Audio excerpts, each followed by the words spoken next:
First of all, you've got to start with a vision, and that vision you have to be able to paint a clear picture.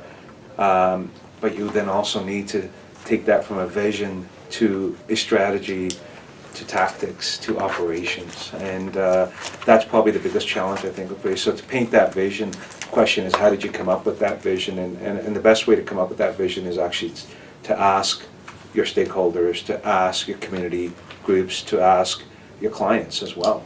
And for us, it's students, it's faculty, it's staff, it's the community outside of this organization, it's our government, it's our alumni, it's our donors. There's a whole list of them. We need to somehow filter through and capture all that to be able to communicate back a vision to those individuals so that it's compelling in a way. So I think that's going to be absolutely critical. Is you got to start with the principle of having a vision and then making sure that all elements speak to that vision in moving forward. So in Langara's perspective, I think our vision is clearly to be Canada's premier pathways institution. Well, what does that really mean? Pathways in and pathways out. We always talk about where they go after Langara, but people forget that Langara College is a pathways in as well. You can come in 19 and not have high school education and come in.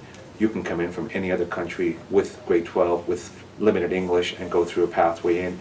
You could re-enter at various parts of your career to do work at Langara, and then obviously the opportunities to go out to other institutions to career and to come back and upskill or reskill or renew or refresh your career. So the vision, I think, being a critical one, and making sure that all your planning lines up with that. The second one then is communication, and I think that's where the challenge is how do you communicate that effectively.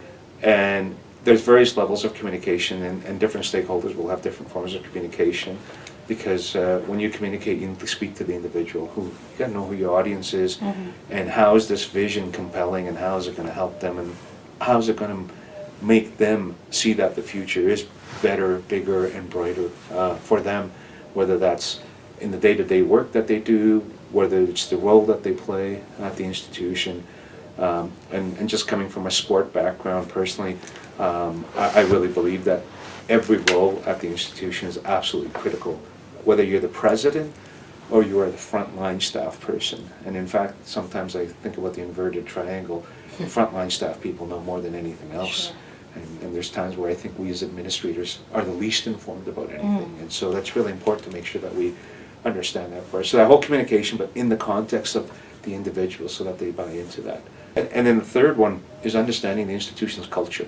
Because if you understand and relate to the institution's culture and you're immersed in its culture, it's only then you can actually change the culture. And we need to understand that change in culture goes at a glacial pace for post-secondary and higher ed.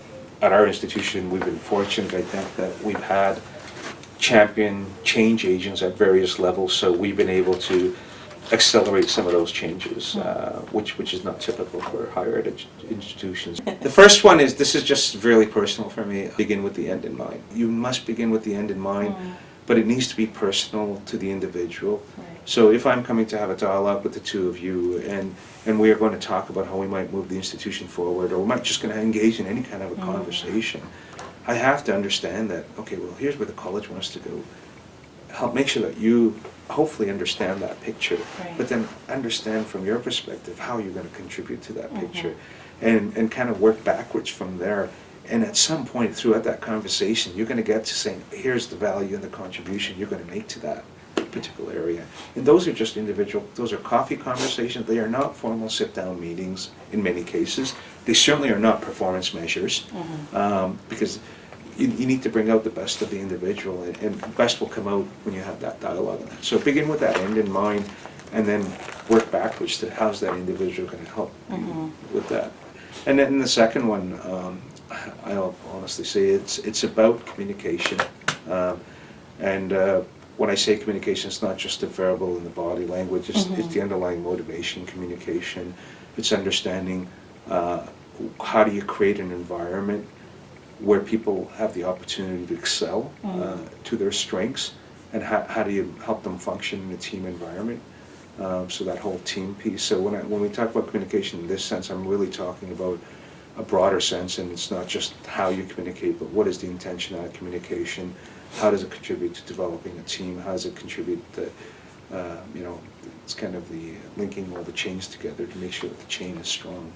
So I think that has to be open, it has to be transparent, and it has to lead to that picture that you want to paint, but it really needs to speak to the individual, and what are their needs, what are their wants, what are their motivational factors, so that they feel like they can be a part of something better, bigger, and grander, and that no matter how big or how small their role is, that their role is absolutely critical to our success as an institution.